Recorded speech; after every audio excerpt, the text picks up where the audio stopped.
A'udzubillahi minasyaitonirrajim. Bismillahirrahmanirrahim. La haula wala quwata illa billahil aliyyil azim.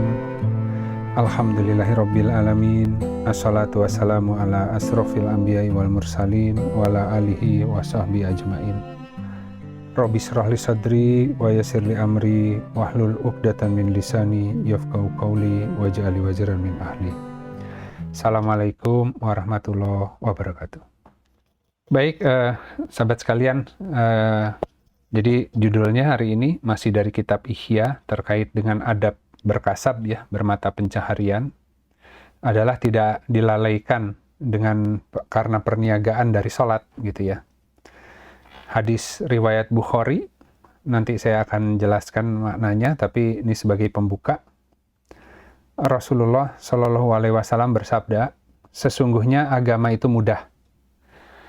Tidaklah seseorang mempersulit atau berlebih-lebihan dalam agama, melainkan ia akan dikalahkan. Oleh karena itu, kerjakanlah dengan semestinya, atau mendekati semestinya, dan bergembiralah. Dan mohonlah pertolongan di waktu pagi, petang, dan sebagian dari malam. Jadi ini terkait agama itu, kalau dalam bahasa Arabnya din gitu ya. Din itu adalah cara penghadapan diri kepada Allah secara benar atau lurus. Nah, agama Islam itu, din itu, bangunannya itu terdiri dari Islam, iman, dan ihsan gitu. Jadi bagaimana dalam setiap situasi yang kita hadapi, kita harus menghadapkan diri kepada Allah secara benar, baik tadi ya, cara berserah diri, keyakinannya, maupun tadi, yakin bahwa Allah senantiasa melihat begitu ya. Jadi ketika seseorang misalkan ditimpa sebuah ujian, ya dia harus berserah diri, menerima dulu, ya, menerima dulu dengan sabar, jangan cepat menyimpulkan. Kemudian dia harus meyakini bahwa segala yang menimpa dia itu atas izin Allah, bukan sebuah kebetulan ataupun hal yang acak gitu ya. Itu memang sesuatu yang memang diperuntukkan bagi dia gitu. Nah, ada sesuatu yang ingin disampaikan oleh Rob kepada orang itu, baik itu untuk refleksi ya. Nah, termasuk di dalam setiap fase kehidupan kita, Allah selalu memberikan petunjuk sebenarnya gitu ya. Cuman cara penghadapan dirinya belum tentu manusia betul gitu ya. Kan harus mengikhlaskan agama semata-mata untuk Allah gitu ya. Jadi dalam setiap situasi punya keyakinan gitu. Tapi keyakinan itu kan juga dibangun atas dasar ilmu dulu gitu. Makanya ada ilmal yakin ya. Jadi harus dari Al-Quran gitu.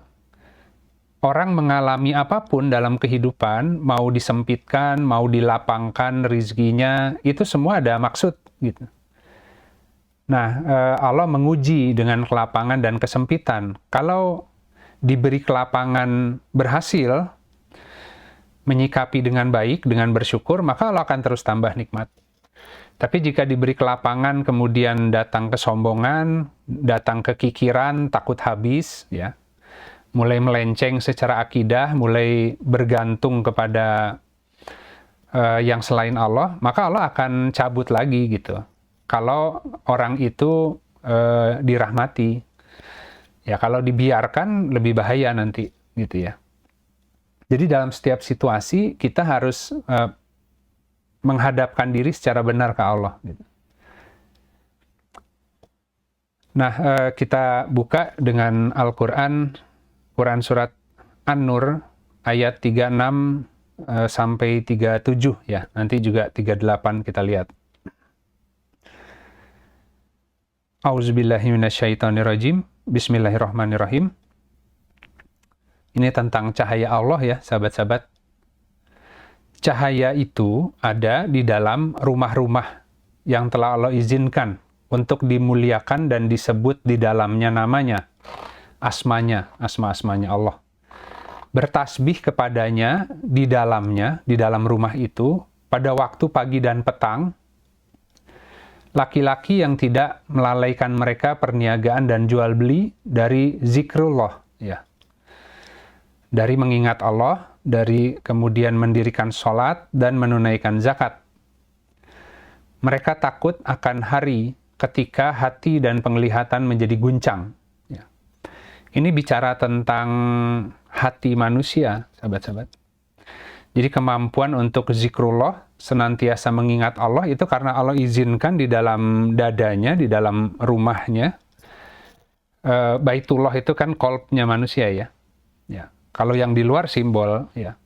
Rumah Allah itu ada yang di Mekah, ada yang di masjid-masjid, tapi secara di level individu, Allah bersemayam di dalam qalb hamba-hambanya yang mukmin, gitu. Jadi hati adalah baitullah, ya. Nah, di dalamnya itu bercahaya, ya, diizinkan untuk ditinggikan dan senantiasa bertasbih, gitu ya. Tapi itu khusus bagi laki-laki yang tidak melalaikan mereka perniagaan dan jual beli. Tapi kalau orang dilalaikan dengan kehidupan dunia, dengan perdagangan, jual beli, bermain-main, ya maka di hatinya pun tidak diberi kemampuan oleh Allah untuk senantiasa berzikir, gitu. Dia akan fokus dunia aja, gitu. Jadi ya hari-hari ya sibuk dengan dunia, gitu. Padahal dunia itu ada yang ngatur, ada yang punya, gitu. Kalau orang datang kepada yang punya, maka Allah akan datangkan dunianya dalam keadaan tertunduk, gitu. Tapi kan manusia mengejar-ngejar dunia, tapi tidak lewat pemiliknya, gitu. Seakan-akan dia bisa mengejar sendiri, gitu ya. Semua menyelesaikan persoalan juga demikian, gitu. Semua ujian itu Allah yang angkat. Allah yang atas izin Allah dihadirkan ketika ada pembelajaran di situ yang bisa diambil, Allah akan angkat ujiannya, ya. Nah, kemudian kita lihat lanjutannya di ayat 38-nya. Karena Allah hendak memberi balasan kepada mereka dengan yang lebih baik dari apa yang mereka kerjakan, dan menambahkan kepada mereka dari karunia-Nya. Dan Allah memberi rizki kepada siapa saja yang Dia kehendaki tanpa batas, tanpa hisab, tanpa perhitungan, gitu ya. Jadi kalau orang yang diberi hatinya kemampuan untuk senantiasa berzikir kepada Allah dalam setiap keadaan, itu artinya Allah hendak memberikan kepada mereka sesuatu yang lebih baik dari amal yang mereka kerjakan, gitu. Nah, jadi ketika kita menghadapi sebuah persoalan dalam kehidupan dunia, kadang solusinya tuh bukan menyelesaikan langsung persoalannya, gitu. Tapi membaca kenapa persoalan itu Allah izinkan terjadi, kemudian setelah itu mencari amal soleh, ya, agar kemudian Allah akan berikan yang lebih baik, gitu ya. Jadi persoalannya otomatis akan selesai, gitu. Tapi kalau hanya menyelesaikan masalah tertuju kepada masalahnya, bukan kepada yang mengizinkan masalah itu menimpa kita, maka terus-menerus dia menghadapkan diri bukan ke Allah, tapi ke masalah, gitu. Makanya kan ya anekdot ya, dikatakan jika datang ujian kepadamu, jangan mengadu ke Allah, aku punya ujian, gitu. Tapi katakan kepada ujian, sesungguhnya aku punya Allah, gitu ya. Jadi mengikut sertakan Allah dalam menjawab semua ujian, gitu. Jadi orang nggak takut dengan apapun yang menimpa karena ada Allah di situ, gitu. Nah, ini kita lanjut dulu. Nah, kemudian ini ada sebuah hadis dalam kitab Ihya. Setiap kali malaikat pencatat naik ke langit membawa catatan amalan seseorang yang di dalamnya terdapat zikrullah dan kebaikan pada awal dan akhir hari itu, maka Allah akan memaafkan sebagian dari perbuatan buruk yang dilakukan pada hari itu. Malaikat yang bertugas malam dan siang hari saling bertemu pada waktu terbitnya fajar dan waktu sholat asar. Kemudian Allah Subhanahu wa Ta'ala bertanya kepada mereka, sementara Ia lebih mengetahui keadaan mereka, bagaimana kalian tinggalkan hamba-hambaku? Maka para malaikat menjawab, ketika kami tinggalkan, mereka sedang bersalawat, yusolun, gitu ya. Dan ketika kami datang, mereka sedang bersalawat, yusolun. Lalu Allah Subhanahu wa Ta'ala berfirman, aku pun mempersaksikan kalian, sungguh aku telah memberikan ampunan kepada mereka. Jadi ini terkait dengan sholat fajar, sholat subuh, dan sholat asar, sahabat-sahabat. Itu 2 waktu dalam satu hari di mana terjadi pergantian shift. Malaikat ya, turun naik ke langit itu. Nah, nanti kita akan lihat ya kenapa itu penting gitu. Nah, kemudian kita lanjut dulu. Di Quran Surat Al-Ahzab, ayat 56.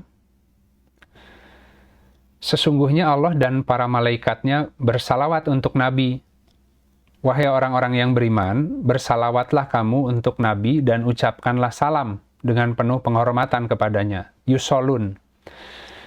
Jadi hadis yang tadi menggunakan kalimat yang sama, yusolun. Ya. Di Al-Quran, Al-Ahzab ayat 56, itu yusolun diterjemahkan sebagai bersalawat. Jadi salawat itu sebenarnya bentuk silaturahmi, menghubungkan diri. Kalau kita bersalawat ke Allah itu artinya sholat. Ya. Jadi sholat adalah cara kita untuk menghubungkan diri dengan Allah. Gitu. Nah, kemudian tadi maknanya itu bukan sempit hanya sholat. Jadi ketika di waktu fajar, subuh, dan juga asar, itu ketika malaikat naik ditanya oleh Allah, mereka lagi ngapain? Mereka lagi salawat, ya, sedang menghubungkan diri kepada Allah. Gitu.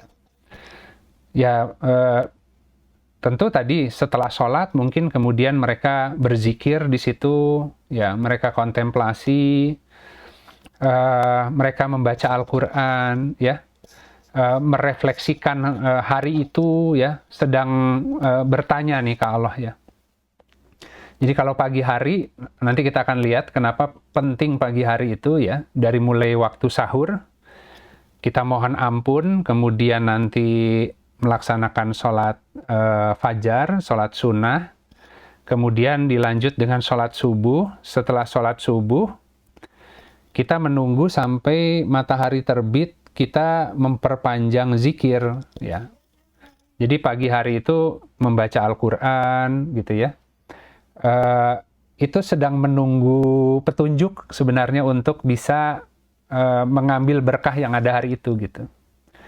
Nanti sore hari di waktu asar itu kita melakukan refleksi terhadap semua urusan yang kita kerjakan hari itu. Kita setorkan kembali ke Allah, gitu.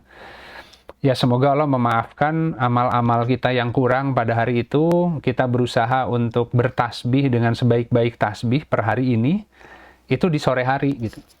Nah, kalau orang yang sibuk mencari dunia, berdagang, bekerja sampai dia melewati momen-momen penting itu jadi akhirnya fokusnya hanya upaya dunia, gitu. Nah, kita lihat di Quran Surat Nuh ayat 10-12. Maka aku atau Nuh berkata kepada mereka, mohonlah ampunan kepada Tuhanmu, sesungguhnya Dia Maha Pengampun. Niscaya Dia akan mengirimkan langit kepadamu dengan hujan yang lebat, dan Dia akan memperbanyak harta dan anak-anakmu, dan menjadikan kebun-kebun untukmu, dan menjadikan sungai-sungai untukmu. Jadi kalau orang istighfar, mohon ampun ke Allah, ya, Allah akan mengirimkan langit kepada kita dan menurunkan hujan, gitu ya.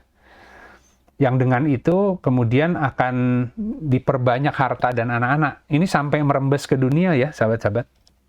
Makanya dikatakan istighfar adalah doa untuk membuka rizki, gitu. Jadi rizki manusia itu sebenarnya mudah, tapi terhalang oleh dosanya, gitu. Nah, istighfar yang membuka dosa itu.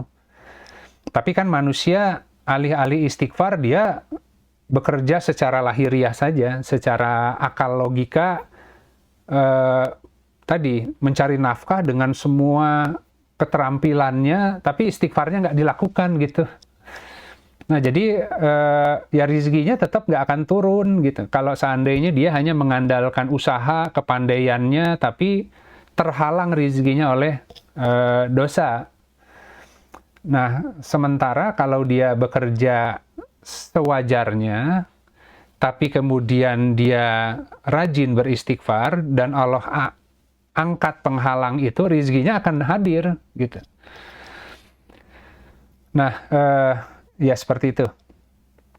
Kemudian di hadis riwayat Ahmad, barang siapa yang memperbanyak istighfar, niscaya Allah memberikan jalan keluar bagi setiap kesedihannya, kelapangan untuk setiap kesempitannya, dan rizki dari arah yang tidak disangka-sangka. Nah, jadi kalau kita lihat, kita gambarkan hadis tadi kan, ayat tadi ya, terkait dengan Allah kirimkan langit ketika orang beristighfar, ya kurang lebih gambarnya gini lah ya, visualnya ya. Jadi istighfar adalah pintu pembuka rizki gitu. Kalau orang beristighfar, maka Allah akan turunkan langit. Langitnya itu diturunkan dengan berkahnya gitu ya. Nah, kemudian Allah jadikan sungai-sungai yang mengalir dan kebun-kebun. Jadi orang itu bisa menghasilkan banyak produk, banyak karya gitu. Ya otomatis harta dan anak-anak itu simbol amal soleh sebenarnya. Jadi akan banyak amalnya gitu, banyak amal yang bisa bermanfaat bagi orang lain gitu, karena Allah memberikan inovasi, kreativitas yang mampu dialirkan gitu ya, hingga terwujud sampai ke produk yang nyata gitu. Nah, jadi orang satu harus diberi inspirasi dari Allah, kemudian diberi kemampuan untuk mengimplementasikan inspirasi tadi menjadi sebuah produk atau karya yang real gitu. Jadi sampai merembes ke rezeki yang buminya juga gitu. Nah, kira-kira seperti ini, sahabat-sahabat. Jadi istighfar itu akan membuat orang itu diberi banyak pengaliran gitu ya.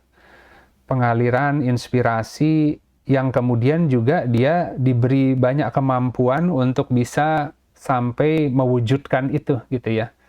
Jadi buah-buahnya tumbuh semua gitu dengan mudah dipetik gitu.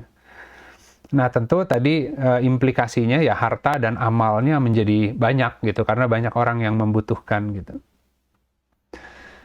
Nah, kemudian kita lihat di Quran Surat Asy-Syura ayat 12. Miliknya lah perbendaharaan lelangit dan bumi. Dia melapangkan rizki bagi siapa yang dia kehendaki dan membatasinya. Sesungguhnya dia terhadap segala sesuatu maha mengetahui. Baik, sekarang saya mungkin akan jelaskan.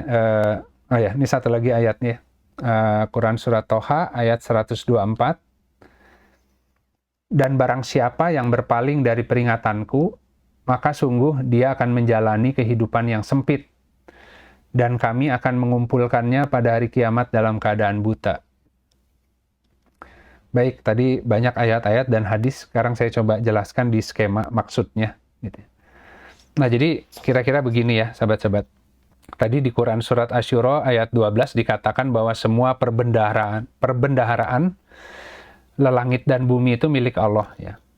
Dan semua itu masing-masing beredar sesuai garis orbitnya ya. Ya artinya waktu dan tempat semua itu sudah Allah yang mengatur ya. Karena kan semua makhluk itu bertasbih. Matahari bertasbih, bulan bertasbih, dia nggak akan telat gitu.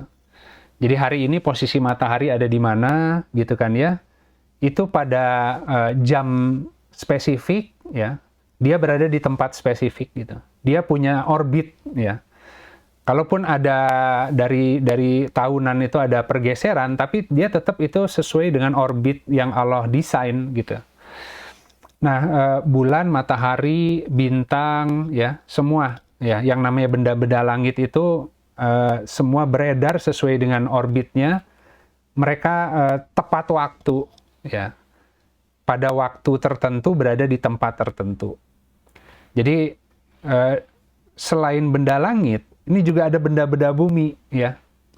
Benda-benda bumi ini semua perbendaharaan bumi, ya, manusia, kemudian jadi intinya gini, yang disebut beruntung itu kan orang berada di tempat yang tepat di waktu yang tepat gitu ya. Jadi right place at the right time gitu. Bahkan musibah pun begitu, teman-teman. Jadi misalkan gini, kalau kita berangkat dalam perjalanan misalkan antar kota, kemudian di jalan kita menyaksikan ada kecelakaan, ya. Yang kecelakaan itu mobil yang mungkin 2 mobil di depan mobil kita, gitu. Terus kemudian kita menyaksikan peristiwa itu, kemudian kita menyadari dan sering mengatakan, alhamdulillah ya, padahal kalau cuman beda waktu sedikit aja bisa kita tuh yang kena, gitu ya. Jadi bahkan orang mengalami musibah, itu orang itu berada di waktu dan tempat yang spesifik gitu. Gitu. Nah, jadi orang-orang mukmin itu Allah menyelamatkan dari musibah karena Allah akan memberi inspirasi untuk menjauhi tempat tertentu pada waktu tertentu gitu. Jadi kalau orang bisa menerima petunjuk di hatinya, itu orang itu tiba-tiba ada firasat, ada perubahan acara ya, sehingga dia tidak jadi ke tempat itu gitu. Sama dengan orang yang kecelakaan naik pesawat misalnya. Ada orang berangkat dari rumah, tiba-tiba pesen taksi, taksinya lama, terlambat, sampai bandaranya udah ketinggalan pesawatnya gitu ya. Gak lama kemudian dia melihat, ternyata pesawat itu mengalami kecelakaan gitu. Ya karena Allah ngatur kan ya, siapa yang kemudian sampai naik ke pesawat, siapa yang tadinya jadwalnya harusnya naik, tapi kemudian ada sesuatu yang menghalangi, itu tuh semua Allah yang ngatur, sahabat-sahabat. Nah, jadi yang sifatnya pun ujian, musibah, ataupun rizki, sama. Untuk seseorang bisa memperoleh barokah hari ini, dia harus berada di tempat tertentu, di waktu tertentu, gitu. Kalau dia pas ada di situ, dapat gitu pembagian barokahnya, gitu ya. Jadi, right place at the right time. Orang ketemu jodoh juga sama, pasangan. Ya, orang ketemu pasangan tadi ya, calon pasangannya mungkin bertemu di sebuah acara tertentu pada waktu dan tempat yang spesifik gitu ya.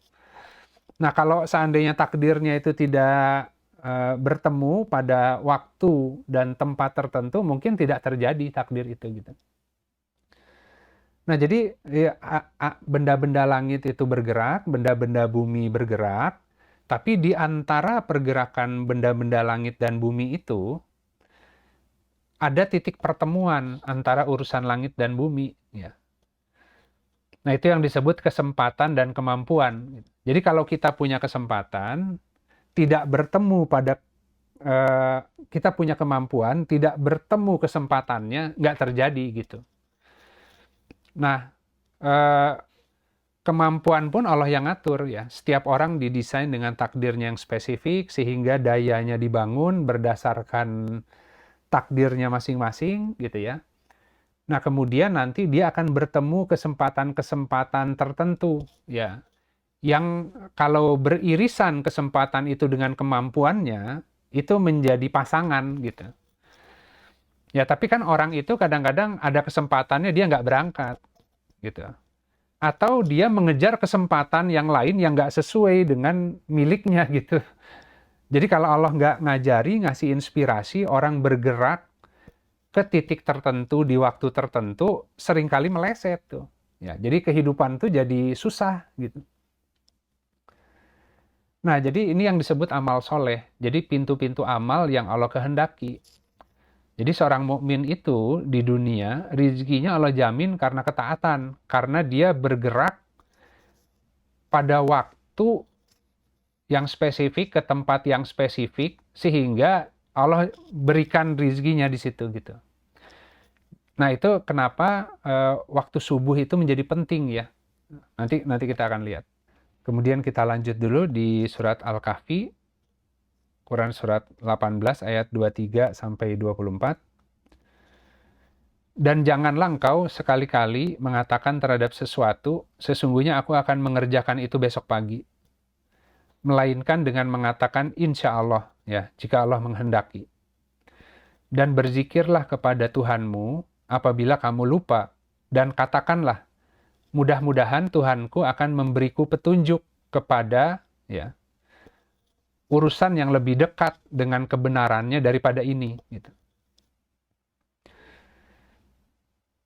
Jadi kadang-kadang manusia itu punya urusan yang banyak, ketika dia tidur malam hari, dia sudah punya program untuk besok. Ya, karena saya punya masalah ini, besok saya harus menyelesaikan masalah itu. Ya, caranya harus begini begitu. Dia udah punya rencana gitu. Tapi ayat ini mengatakan jangan mengatakan akan melakukan sesuatu besok pagi kecuali dengan mengatakan insya Allah. Karena bisa jadi jalan keluar untuk mengatasi problem yang kita punya nggak sesuai program yang ada bayangan di kepala kita. Allah yang tahu. Kalau besok dia berada di titik koordinat dan waktu yang tepat, atau bisa mengerjakan amal soleh yang spesifik yang Allah kehendaki, yang jadi problemnya itu selesai. Gitu. Tapi kan dia lebih, karena fokus kepada ingin menyelesaikan masalah, dia yang ngatur, besok saya akan melakukan ini untuk menyelesaikan masalahku. Padahal Allah punya tadi pintu yang lebih baik untuk menyelesaikan masalah itu. Ya kalau dia mengerjakan sebuah amal soleh, kemudian Allah ridho, maka masalah itu Allah yang selesaikan gitu. Itu maksudnya itu sahabat-sahabat. Jadi setiap malam kita tidur itu memang kita punya rencana, kita punya program, harus menyelenggarakan urusan kehidupan kita, ada masalah ekonomi, masalah anak, dan sebagainya. Tapi kita harus yakin bahwa Allah yang lebih tahu bagaimana menyelesaikannya gitu. Nah makanya malam hari itu harus menyerahkan kepada Allah. Semoga besok pagi Allah ajarkan cara yang lebih hak untuk bisa mengatasi problem-problem kita gitu. Di situ pentingnya bangun di waktu sahur untuk mohon ampun, kemudian melaksanakan sholat sunnah fajar, kemudian sholat subuh, kemudian memperpanjang tadi sholawat, zikir, ya sampai matahari terbit. Jadi itu proses orang sedang mendownload, ya Allah tadi malam aku punya program dan rencana begini. Tapi ketika memasuki waktu sahur, dia bangun, dia banyak mohon ampun di sana. Jadi kalau orang puasa tuh, berkah bangun di waktu sahur itu bukan masalah makannya, tapi masalah sholat malam dan mohon ampunnya, gitu ya. Makanya kalau yang nggak sempat makan ya minum air aja cukup sebenarnya, gitu. Tapi yang paling penting adalah di waktu sahur itu sepertiga malam terakhir Allah ada turun ke langit dunia perumpamaannya. Jadi salurannya terbuka untuk kita memohon kepada Allah. Untuk kita menghubungkan diri dekat. Karena banyak orang yang nggak menggunakan waktu-waktu itu gitu. Nah jadi ketika pagi hari kita nggak bergerak dari sejadah, kita membaca Al-Quran, kita tadi ya, hari ini kita serahkan ke Allah, mudah-mudahan sebelum berangkat dikasih inspirasi untuk bergeraknya gitu. Agar bisa ketemu tadi amal-amal soleh atau titik tempat dan waktu di mana di situ banyak berkahnya hari ini gitu. Jadi orang kalau punya rencana bagus, tapi jangan sampai ketika besoknya itu merasa yakin hanya dengan rencananya gitu. Harus terbuka untuk menunggu, jangan-jangan Allah mau ngasih rencana yang lebih baik hari ini gitu. Nah, tiba-tiba mungkin tiba-tiba tadinya besok pagi mau ngerjain masalahnya sendiri, ternyata ada orang yang lebih susah datang. Terus kita akhirnya bantu orang lain dulu, gitu. Nah, itu maksudnya amal soleh dari sisi Allah. Allah tidak bersedekah, ya. Kalau kita membantu masalah orang lain dan kita eh, meniatkan itu sebagai sedekah agar Allah ridho, maka masalah kita Allah yang beresin, gitu. Tapi kalau kita kemudian menolak untuk menerima sedekah dari Allah karena nggak paham, karena bentuknya bisa macam-macam, terus kita hanya fokus untuk menyelesaikan masalah kita pribadi, akhirnya kita bergantung kepada kemampuan sendiri untuk menyelesaikan itu, gitu. Nah, makanya di sini dikatakan tadi ya, jika dan berzikirlah pada Tuhanmu, ya, apabila kamu lupa, karena kita selalu lupa itu.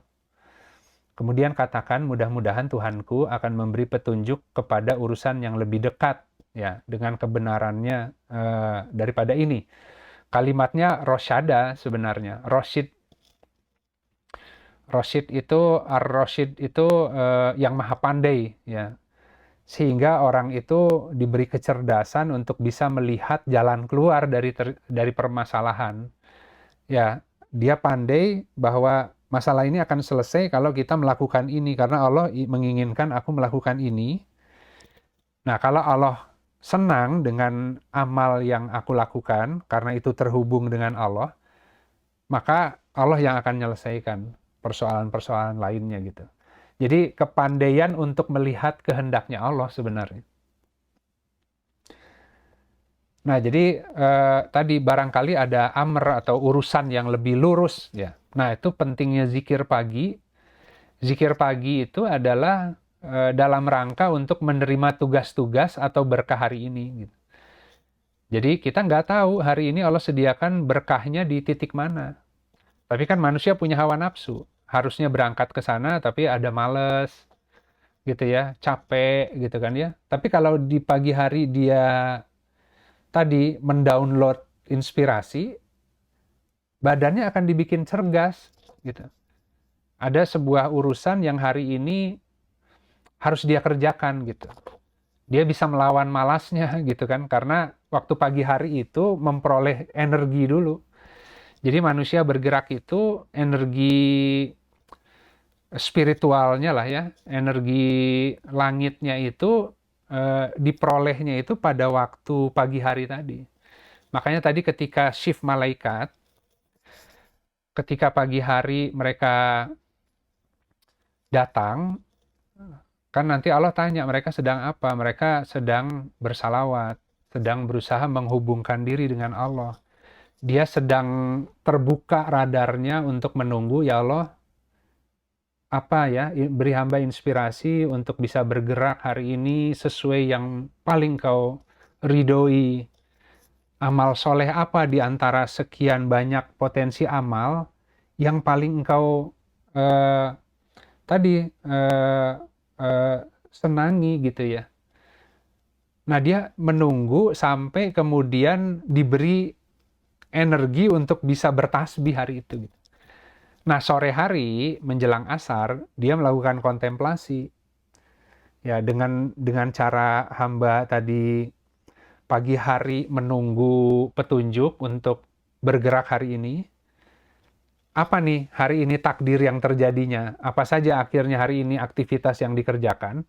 Sore hari tadi dari mulai sholat asar itu dia mulai kontemplasi, ya Allah, mohon maaf jika ada hal-hal yang kurang sempurna dari amal yang dikerjakan. Ya, semoga besok juga diberi kemampuan yang lebih baik lagi untuk bisa memahami kehendak Allah, gitu ya. Nah, itu amalan yang naik ke atas itu karena penuh kebersyukuran di sore harinya. Besok pagi Allah akan turunkan rizki dalam bentuk inspirasi yang lebih baik lagi untuk dia bergerak. Sampai bisa mewujudkan tadi ke rizki lahiriahnya. Makanya akan diperbanyak harta dan anak, gitu. Dijadikan sungai-sungai yang mengalir dan kebun-kebun. Nah, ini terakhir saya kembali ke hadis yang awal. Sekarang mau mencoba menjelaskan ya. Dari Abu Hurairah bahwa Rasulullah Shallallahu Alaihi Wasallam bersabda, sesungguhnya agama itu mudah. Ya. Tidaklah seorang mempersulit berlebih-lebihan dalam agama, melainkan ia akan dikalahkan. Oleh karena itu, kerjakanlah dengan semestinya atau mendekati semestinya dan bergembiralah. Dan mohonlah pertolongan di waktu pagi, petang, dan sebagian malam. Jadi tadi, kan agama dari kata din adalah cara penghadapan diri yang benar kepada Allah, ya, dalam setiap situasi. Jadi kalau hari ini kita banyak urusan dunia yang harus kita selenggarakan, ada sekolah anak, ada urusan ekonomi, ada urusan macam-macam ya, kantor, keluarga, dan lain sebagainya. Agama itu tidak sulit gitu. Cara penghadapan ke Allah itu nggak sulit gitu. Tapi manusia sering mempersulit diri. Ya, menganggap bahwa semua masalah itu harus diselesaikan sendiri, bekerja melebihi batas, gitu ya. Padahal semua yang menimpa kita hari ini itu atas izin Allah, gitu ya. Nah, kalau tadi di waktu subuh itu kemudian dia eh, tadi ya menghubungkan diri dengan Allah, ya, urusannya banyak, tapi nggak tahu untuk menyelesaikan ini. Saya sendiri udah punya program tadi malam, tapi barangkali pagi ini ya Allah, Engkau memberiku inspirasi untuk bergerak yang lebih hak. Ya, di mana amal soleh yang harus hamba kerjakan, ya, agar semua urusan ini menjadi lancar gitu. Ya, kalau dia itu yang disebut tawakal sebenarnya sahabat-sahabat. Jadi ketika dia berangkat pagi hari, Bismillahirrahmanirrahim, la haula wala quwata illa billah. Per hari itu syaitan tuh sudah putus asa, ya, nggak bisa ngegoda orang yang tawakal, karena tawakal itu dia bergerak saja sesuai yang Allah mudahkan, tapi dia lebih mengandalkan yang ada di sisi Allah, gitu ya. Jadi urusan-urusan itu ketika orang menyerahkan kepada Allah, biasanya urusan terbaik hari itu Allah datangkan semua. Eh, ha- eh, Didatangkan tuh artinya kita jadi bisa melihat gitu. Setiap hari ada urusan terbaik, cuman kan tadi kita udah punya rencana sendiri, punya program sendiri, punya pendekatan sendiri untuk menyelesaikan problem yang menurut kita itu yang paling baik caranya gitu. Tapi sebenarnya Allah yang punya jalan, ya. Makanya Allah akan kasih jalan-jalannya Allah yang ketika kita memasuki itu, mengerjakan amal-amal yang Allah kehendaki, semuanya Allah yang beresin gitu. Jadi kalau din tadi menjadi sempit karena manusia itu menggunakan pikirannya sendiri gitu. Padahal kan din itu cara penghadapan, bagaimana berserah dirinya dengan urusan yang banyak, bagaimana keyakinan yang benar bahwa semua ini kan Allah yang ngatur kan. Tadi perbendaharaan langit dan bumi itu milik Allah, semua beredar ya sesuai dengan orbitnya. Nah, kalau semua benda bumi dan langit beredar, masalahnya kita yang nggak bertasbih sesuai orbitnya gitu.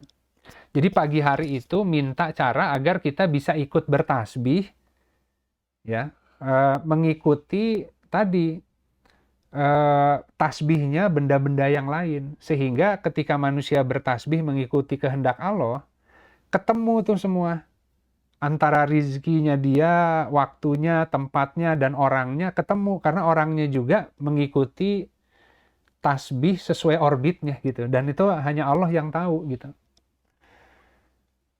Nah, itu mungkin sahabat-sahabat. Jadi ini terkait tidak lalai sholat karena perniagaan. Maksudnya rizki manusia itu Allah berikan itu barokahnya di pagi hari gitu.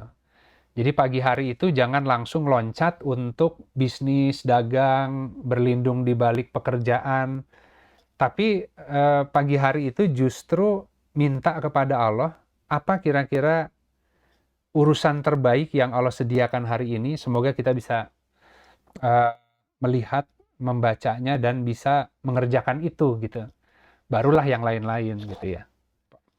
Yang paling penting gini, kenapa sholat subuh dan asar itu harus tepat waktu, sahabat-sahabat? Gitu. Karena kan tadi kita bicara tentang supaya kita bisa bergerak hari ini dan mengalir sesuai pengaturan Allah di waktu tertentu, berada di tempat tertentu kan. Karena ketika kita hadir di tempat pembagian rizki barokah itu, dapat gitu. Jadi misalkan ketika sholat Jumat harus datang ke masjid karena Allah tuh mau membagi-bagi rizki di sholat Jumat. Jadi orang datang ke masjid di hari Jumat itu akan banyak pembagian rizki karena itu kan hari idnya mingguan gitu. Hari raya mingguan sholat Jumat itu. Allah ngasih rizki gitu. Tapi kan banyak orang mepet sholat Jumat itu. Makanya ada ayatnya khusus. Ya. Apabila dikumandangkan azan, tinggalkan semua. Kan jual beli dan perniagaan. Gitu nanti setelah sholat, ya, apabila sholat telah ditunaikan, maka bertebaranlah kalian di muka bumi dan sebutlah nama Allah sebanyak-banyaknya agar beruntung. Jadi waktu sholat Jumat itu, orang tuh dikasih inspirasi untuk bergerak. Jadi sebelum sholat Jumat dan setelah sholat Jumat, harusnya beda inspirasinya. Orang jadi lebih tahu amal solehnya apa, letak rezekinya di mana, dia akan lebih mengetahui. Tapi harus tepat waktu sholat Jumatnya, gitu kan. Nah, kalau yang harian, itu sholat subuh dan sholat asar. Kalau yang lainnya masih bisa geser-geser dikit. Kalau sholat zuhur, ketika cuaca panas, maka ditunda sedikit, nunggu cuaca dingin. Misalkan gitu kan, ketentuannya. Tapi kalau subuh, supaya bisa ngedownload rizki cara bergerak hari ini, sholat subuhnya itu jangan terlambat. Kalau sholat subuhnya misalkan kalau sekarang jam berapa? 4 seperempat misalnya. Nah, kadang-kadang kan kita masih bisa sebelum matahari kan jam 5 gitu kan ya. Nah, diusahakan jam 4 seperempat sholat subuhnya. Itu pun dimulai dulu sebelum subuh bangunnya. Jadi diatur tidur malamnya itu jangan terlalu malam. Supaya nanti mungkin jam 3 bisa bangun, banyak mohon ampun, baca Al-Quran, sampai ke kemudian sholat fajar, dilaksanakan dulu sholat sunnahnya, kemudian sholat subuh. Setelah itu, tunggu sebentar. Kalau misalkan jam 4 seperempat sholat subuh tuh, tunggu sebentar sampai matahari naik, mungkin jam 5 udah mulai naik ya. Itu mungkin sambil baca Al-Quran pagi itu. Ya kalau orang cuman zikir, baca, ngantuk. Makanya zikir yang utama zikir itu Al-Quran. Jadi kaji Al-Qurannya itu waktu pagi, sahabat-sahabat. Ya, jadi waktu pagi kita baca Al-Qurannya, kita buka, oh kemarin sampai Al-Baqarah ayat segini. Nah, setelah sholat subuh itu diperpanjang, baca lagi artinya, dipahami. Nggak kerasa udah matahari naik tuh. Itu sebenarnya kan tadi, waktu Allah bertanya kepada malaikat, mereka lagi apa? Lagi salawat. Salawat tuh menghubungkan diri dengan Allah. Kan kalau kita baca Al-Quran tuh seperti kita mendengarkan langsung Allah berkata-kata. Itu kita kan lagi silaturahmi dengan Allah melalui firman-Nya gitu. Nah, itu aja sederhana kalau agama itu. Kalau pusing dengan menghadapi kehidupan, ya tadi cara penghadapannya pagi hari itu download dulu apa yang harus dikerjakan hari ini gitu. Nanti sore hari ketika masuk ke waktu asar disetorkan, ya Allah ini yang mampu hari ini, wah masih banyak yang kurangnya tapi baru segini mampunya gitu ya. Nah di situ kita melakukan refleksi terhadap hari ini gitu. Nah kalau orang melakukan itu tadi ya sebenarnya Allah jamin akan diberikan banyak inspirasi bergerak gitu. Jadi itu kenapa subuh dan asar. Nah, kenapa harus tepat waktu? Karena kalau tadi mencari tempat dan waktu yang tepat untuk melaksanakan hari ini nggak mudah, ya tepat waktu dan tempat untuk sholat subuh dan asarnya aja. Jadi kalau pas sholat subuh harus berada di sejadah maksudnya. Karena Allah mau ngasih rizki pas di sejadah. Ini orangnya masih di kamar mandi, orangnya masih di kasur, kan gitu ya. Jadi harus siap-siap. Ketika menjelang sholat subuh, dia harus udah siap di atas sejadah. Gitu. Sholat asar juga sama gitu. Itu maksudnya berada di waktu dan tempat yang di situ ada barokah dari Allah, karena Allah akan memberikan banyak inspirasi untuk bergerak hari itu ya. Dan juga itu saat dimana amal-amalnya diangkat ke atas. Yang sore itu, amal yang diangkat sore itu akan berpengaruh terhadap informasi yang diturun besok ya.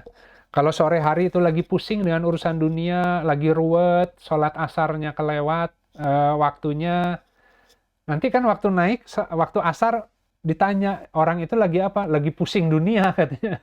Ya bukannya minta ke Allah pas lagi malaikatnya mau naik laporan, malah lagi pusing dunia, ya lagi ngeluh, lagi capek. Ya akhirnya besok yang turunnya juga pembersih dari nggak memahami tadi ya cara bersyukur gitu. Ya itu alhamdulillah, mudah-mudahan cukup jelas ya. Jadi maksudnya tidak dilalaikan dari perniagaan dengan sholat di dua waktu itu gitu. Di sisanya nanti boleh sambil berdagang, berjual beli, tapi menggunakan energi inspirasi yang datang dari langit gitu. Baik, alhamdulillah sahabat sekalian. Terima kasih atas kehadirannya. Ya semoga ada manfaatnya kajian hari ini. Saya sambil belajar juga begitu ya. Betul-betul seperti itu gitu ya. Di kitab itu dikatakan bahwa di dua waktu penting itulah kehidupan kita itu banyak jalan keluarnya gitu. Makanya tadi ayatnya, jangan kau mengatakan akan melakukan sesuatu, pasti melakukan sesuatu esok hari, kecuali dengan mengatakan insya Allah gitu. Jadi ya insya Allah aku besok tuh rencananya mau begini begitu, tapi pagi harinya nanya dulu ke Allah, apakah pakai program yang kemarin ya Allah gitu, atau jangan-jangan ada program yang lebih baik dari sisimu, beritahu hamba pagi ini gitu, supaya hari ini itu mengalirnya sesuai programnya Allah. Itu yang bikin beres masalah. Ya, jadi kalau ngikuti program Allah konsisten, hidupnya akan cepat selesai semua persoalannya gitu. Tapi kan ya tadi sering lupa kan kita. Jadi mungkin karena saking fokus untuk menyelesaikan sebuah problem, lupa bahwa problem tuh ada yang punya, ada yang mengizinkan datang gitu. Harus mintanya kepada yang memberi problem jalan keluarnya gitu. Baik, sahabat-sahabat, alhamdulillah itu saja mungkin yang bisa disampaikan hari ini. Ya semoga sahabat-sahabat semua diberi kesehatan ya. Ini menjelang musim akhir tahun, mungkin sedang banyak libur anak sekolah, ada yang sedang menikmati waktu dengan keluarga. Ya semoga tetap pagi hari tadi kan di hadisnya itu disuruh untuk menghadapinya sebagaimana mestinya atau mendekati sebagaimana semestinya dan bergembiralah. Ya. Jadi jalan keluar tuh bukan berarti harus kerja gitu. Bahkan adil, ketika waktu libur silakan memberi kesenangan kepada keluarga, kepada anak dengan proporsi yang adil. Jika itu yang Allah kehendaki, itu juga ada rizkinya. Jadi manusia itu jangan jadi manusia ekonomi gitu. Kita diberi rizki karena taat dan takwa. Takwa itu artinya bisa adil untuk ya ketika musim libur ini jangan kerja terus ya, kerja ada tapi juga menikmati juga, maka disuruh bergembira. Kalau ngikuti petunjuk Allah itu makanya din tuh nggak berat, din tuh ringan, barang siapa yang memberat-beratkannya pasti kalah. Ya, jadi manusia itu butuh istirahat, butuh refreshing, tapi semua dalam rangka untuk mensyukuri semua waktu dan kesempatan di akhir tahun sebaik-baiknya. Silakan digunakan untuk refleksi, silakan digunakan untuk refresh supaya jiwanya segar kembali, supaya tahun depan bisa lebih taat lagi ibadahnya ke Allah gitu. Baik, yang hak dari Allah, yang batil dari saya pribadi. Jika ada hal-hal yang kurang hak, semoga Allah menggantikan dengan ilmu yang lebih hak. Baik sahabat-sahabat, mari kita akhiri kajian pagi ini dengan beristighfar kepada Allah dan kita tutup dengan doa kafaratul majelis. Astaghfirullahaladzim, alladzi la ilaha illa huwal hayyul qayyum wa atubu ilaik. Subhanakallahumma rabbana wa bihamdika asyhadu an la ilaha illa anta astaghfiruka wa atubu ilaik. Subhana rabbika rabbil izzati amma yasifun wa salamun alal mursalin walhamdulillahi rabbil alamin. Wassalamualaikum warahmatullahi wabarakatuh.